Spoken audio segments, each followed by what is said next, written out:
Member for Castro, sir. Thank you, Honorable Speaker. Honorable Speaker, Castries East, Leader of the Opposition, expressed his support for this motion, and he expressed also that the idea of human capital resilience defines what the Labour Party is all about. Mr. Speaker, when I received the document from Parliament on this project I knew very little about, I went to the World Bank site and I got the official press release from the World Bank as to what it was about. And I got very excited. And I looked forward to today's discussion on this motion. And based on what the World Bank document, media release courtesy of the World Bank, and I can make it a document of the House, and not any from what was said, but in some ways, there are some differences that's important. It says, for example, the project will offer skills training, particularly to youth and women, and provide poor households with improved social protection coverage. So I'm already starting to think, what is this really about? 20 million US dollars, which is about 52 million EC dollars. How will 52 million EC dollars be spent on human capital resilience in St. Lucia? And I came here, I listened to the member from Miku South, trying to understand what is this project all about. I listened to the member from Miku South, and I egg on to speak, understand what is this all about. And I listened to the member from Rosalie, and he said, brief. And he spoke about social safety nets, and I'm waiting to hear what is this project all about. $50-odd million. Is it a 5-year program? Is it a 2-year program? Is it a 10-year program? I am sitting there trying to understand what this is about, because I felt excited when I read this, and how it is I can use it in my constituency or for my constituents to benefit. I heard the member from Miku South spoke about TVET education. Is this another TVET? Is this money for another TVET program in the schools? She spoke about lifelong learning. Is this money to support NELP? If there is still NELP, the National Enrichment Learning. What is it about? Is it about buying equipment for schools to teach TVET? What is this dollars going to be spent? Nobody said how long is the project. What are the activities under the project? How much money is allocated to each activity? Program content. On the program content, I mean, I don't want to use, words that, there's no specificity of what this is about. I would have loved to hear it. So, is this going to be used to buy equipment for schools? Is NSDC going to get money from this? Are we going to build more NSDC centers, for example? Are other agencies in St. Lucia going to get money to do training that NSDC is already doing? I don't know. I don't know how many members opposite know the details of how this $52 million we're borrowing will be spent. And I want to know. I want to know. If we are going to, again, Mr. Speaker, strange, if we are being asked to vote and approve this, it cannot be on the basis of the brevity with which this was dealt with. It cannot be. This is $52 million. And there are no allegations being made. I expect to hear more. I expect to understand the details of what this is all about. The components. Explain it to us. I want to sit here and visualize this is a 5-year project. Each year we'll be spending about $10 million. X will be spent on this. This will be spent on that. I heard the member from Grosley says basically that almost as if suggesting what will be done is to be able to ensure that people who deserve social assistance actually get it. That was the one activity I heard from what he said. And I don't disagree with him on that. But what more is there? When it speaks of creating social safety nets and protecting the vulnerable, $52 million, Mr. Speaker. I'm excited about this. I love the idea of a human capital resilience project in St. Lucia. I love it, but I don't know what's in it. And I'm disappointed, Mr. Speaker, really disappointed. Mr. Speaker, and you have to bear with me because when it comes to those issues, I'm very suspicious of the other side. I'm very suspicious. I know there's some good men over there. They are a couple. I know some of them long enough to know that their heart is in the right place, Mr. Speaker. Some of them. I mean, some of them, Mr. Speaker. I'm not going to call out names, Mr. Speaker. You're generous tonight. I'm very generous, I am, I know. But, Mr. Speaker, the SMILE program was stopped, Mr. Speaker. A program for single mothers was stopped by the other side, by this government. The Fire Distress Fund was stopped by this government, and despite all that is said, available now the fire distress victims. That's not true, Mr. Speaker. That's not true. Or maybe if it exists, and the member from Grosley may not like me to say it, but maybe only certain people benefit from it. We were in this house and we were reminded by the member from Miku South that persons with plywood houses probably should get insurance for their houses. I am a little suspicious when I hear. You never said this? You never said that? Okay. I'll release you, I'll show you the clip tomorrow, Mr. Speaker. STEP, Mr. Speaker, and I had reason during the estimates to say to the member for Grosley that the allocation for STEP this year was reduced. Mr. Speaker. So you can understand why I'm a little suspicious when the other side speaks about their commitment to those social safety nets and protect individuals. I heard the president of the National Council for the Physically Disabled, Mr. James, very eloquently speak of the need to protect vulnerable people, especially in these times. That it is in times like now, with this coronavirus, that we have to make the extra effort to make sure that vulnerable people get support. And not just get support, but get it on time. Because social assistance has been delayed, payments have been delayed. And he said it. He said it, and I can play the clip if you want to hear it, Mr. Speaker. So there's a crying need in this country for vulnerable people to be assured the support that they need. So I am suspicious. Mr. Speaker, I hear about the laptop program, and the member from Miku South spoke about the new devices they will have. You know, I am happy to hear that they will get more devices. But are they getting devices? Because I know in my constituency, there are children crying out, and they can't even participate in online learning now because they don't have devices. They don't have. And I know the schools are using Zoom, and they do not even have the paid Zoom, where you have beyond the trial 30 minutes, whatnot. So teachers start to teach, 45 minutes or whatever comes up, it cuts off, and everybody has to sign in again. The ministry cannot even make sure every school in this country have paid service where the Zoom class can have unlimited number, unlimited time.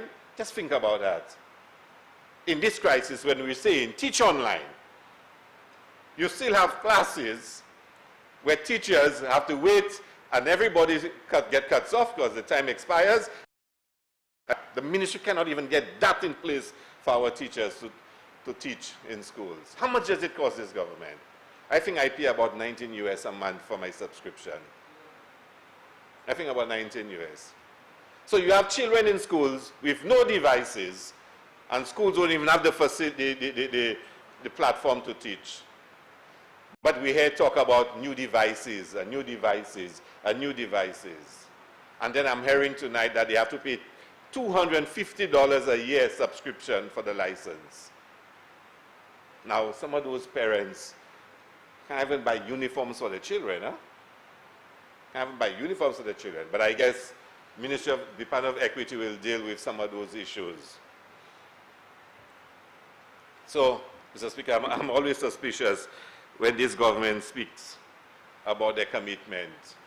And certainly, you know, as a government that has not demonstrated a commitment. People are still crying out for their assistance from NIC. There are people that have not received money from NIC right now. And do you know how they call NIC? Nothing is coming. Because they've been waiting so long from NIC. Nothing is coming. NIC. Yes, that's what it stands for. Now, Mr. Speaker, that cannot be right.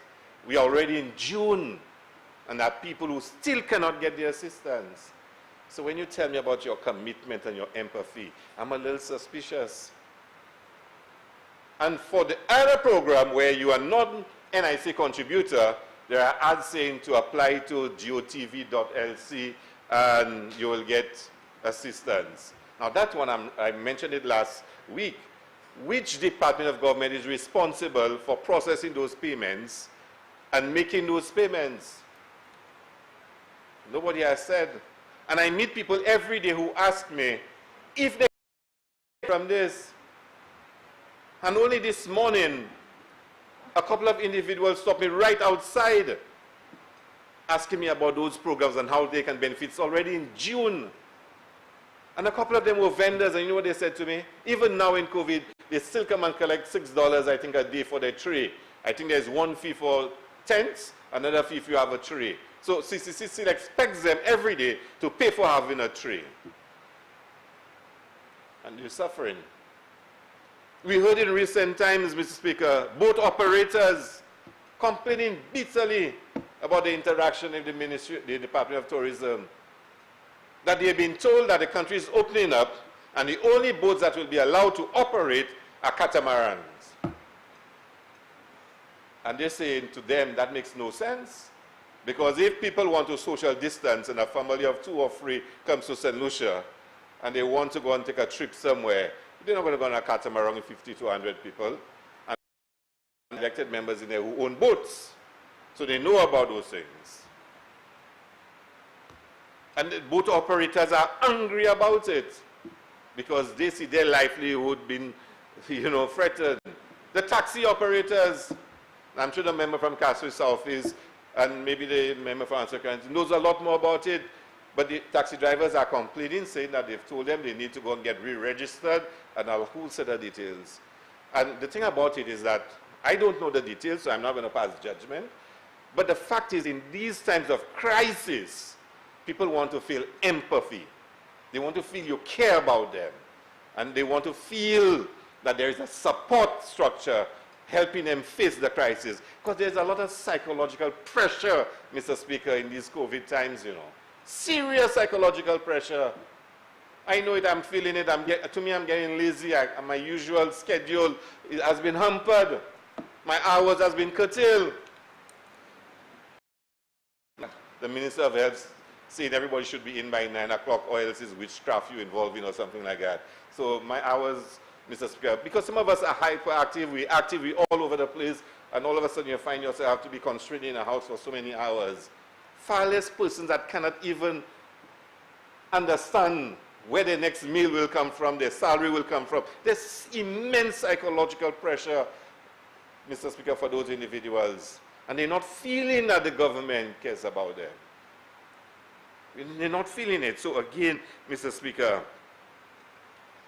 you can understand you know, my deep interest to hear what this was about, but also my little suspicion as to exactly what's going on.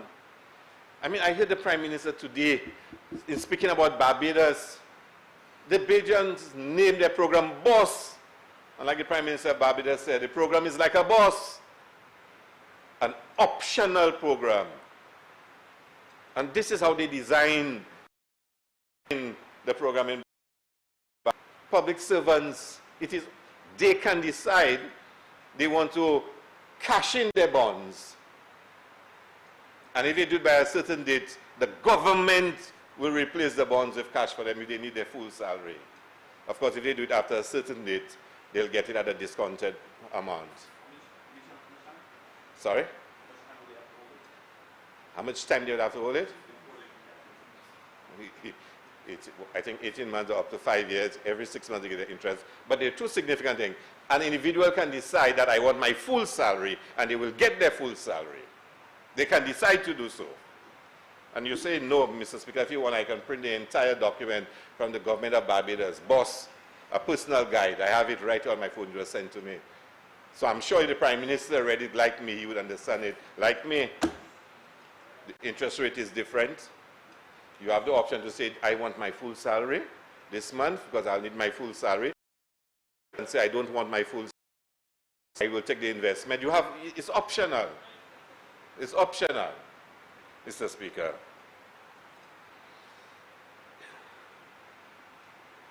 Mr. Speaker, I would really wish that justice is done to this program. I really would wish this. I don't know what's in this. I really don't. The member for Mico South and the member for Rosalie has not satisfied us in this House what this $52 million will be spent on. I would love to see a program that truly builds human resilience. Think about it. All of us in our constituencies, we know, and I think the member from Mico South made a point about training. And I can say to you, you want our individuals to have the right mindset. We want to strengthen our human. We want persons who are unemployed to change their mindset about employment and about acquiring skills. Mr. Speaker, I'll share with you something. When I was recruited to work at McKinsey & Company, and I said to them, I had never done any business subjects before. You know, I'm philosophy, I'm politics, you know, I did economics, but I'm not involved in corporate finance. And they said to me, all they're interested in is your capacity to learn. That once you have learned how to unlearn and to relearn, that's the kind of workers they wanted. And we need to start telling our young people that their mindset towards learning have to change. We have to get them to understand the need for them to acquire the skills to learn new professions, Mr. Speaker. We have young people in communities, their mother has never worked, their grandfather never worked, and they're growing up in households where they don't even know the ethic of working hard.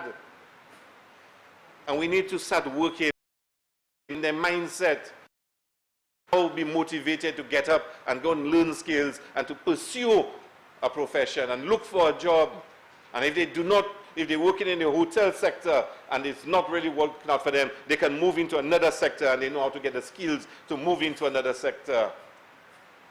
But we have young people now that are not motivated to work, and we call them lazy. We say they're no good, and they get involved in all kinds of, you know, antisocial activities. So we have to start working on their mindset. When you start talking about human resilience, Mr. Speaker, human capital resilience, it has to start there, Mr. Speaker. And tonight is not a night for me to give you all my thoughts as to what we can do as a society to empower our young people, empower our young women. And $52 million can go a long way in doing this, Mr. Speaker. $52 million we're borrowing. Our own dream of having a youth economy, to get young people to do it the way they like to do it and create sustainable livelihoods, Mr. Speaker. The youth economy is about human capital resilience. It's about strengthening our base, our human resources, Mr. Speaker. that we can make our country a prosperous country. $52 million can go a long way in doing that. I hope this is not another loan for more TVET equipment in schools. I'm not saying it's not needed. For more TVET training. I hope it is more than that, Mr. Speaker. But I don't know. I don't know. Yeah. And I would love, Mr. Speaker, and I'm not saying I'm against the loan and the concept of human resilience, human capital resilience. I'm not saying that. But an injustice has been done to what is probably a wonderful concept. But I've not heard much tonight to tell me that it is a wonderful concept. I've not heard it. And I really look forward to it. This is the main reason why I came to Parliament today, to hear about this. I was tempted this morning to speak, but Mr. Speaker, I have pages on human resilience that I wanted to share, Mr. Speaker. But I waited to hear, and I was disappointed. So, what's my dilemma? I don't want to vote against it. I can't vote against it. But I can't tell you that anything I've heard today really excites me about this project. And for $52 million, it's a lot of money. Thank you very much, Mr. Speaker.